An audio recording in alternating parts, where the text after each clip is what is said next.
शासनाच्या लाडकी बहीण योजनेमुळे अनेक महिलांच्या आयुष्याला दिशा मिळते.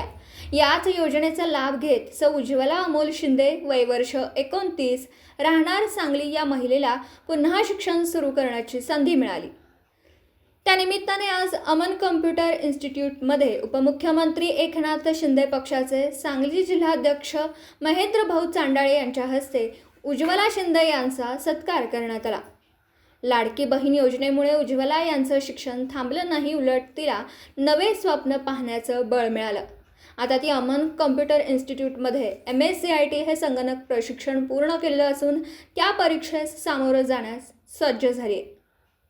आम्हाला खूप अभिमान आहे की अशा पक्षाच्या मुख्य नेत्याच्या सानिध्यात काम करायची संधी मिळाली व सांगलीला आपण राजकीय कुरुक्षेत्र असं म्हणतो असल्या क्षेत्रामध्ये या ठिकाणी एक चांगली जबाबदारी साहेबांनी माझ्यावर टाकली आणि लोकांच्या पुढे जात असताना आपण ज्या पक्षाशी ज्या संघटनेशी निगडीत राहून काम करतो ते काहीतरी बोललं पाहिजे, त्याशिवाय लोकांपर्यंत पोहोचता येत नाही. परंतु साहेबांनी त्यांच्या कारकिर्दीत मुख्यमंत्री असताना केलेल्या कामाच्या माध्यमातून जनतेच्या मनात आणि खरं तर म्हणायचं लाडक्या बहिणींच्या मनात एक सुंदर अशी जागा बनवली आणि त्यामुळेच आम्हाला या ठिकाणी काम करणं खूप सोपं पडलं. आणि त्यातलाच एक भाग ताईंनी मला फोन केला की लाडक्या बहिणीच्या योजनेअंतर्गत मिळणाऱ्या जे काही मोबदला त्यातनं त्यांनी या ठिकाणी प्रशिक्षण घेतलं आणि आता त्याची परीक्षा त्यांनी देणार आहे. खरं तर शिंदेताईंना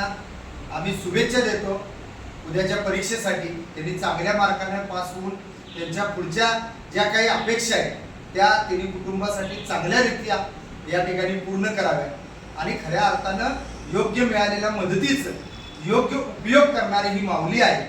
आपल्या संसाराचा गाडा हाकत असताना आपल्या नवऱ्याच्या खांद्याशी खांदा मिळवून आपल्या कुटुंबासाठी काहीतरी करण्याची ही जिद्द पाहिली तर खरं तर या बहिणीचं सगळ्यांनी बोध घेऊन या पद्धतीनं आपल्या आयुष्यात चाललं पाहिजे अशा विचाराचं आम्ही आहे.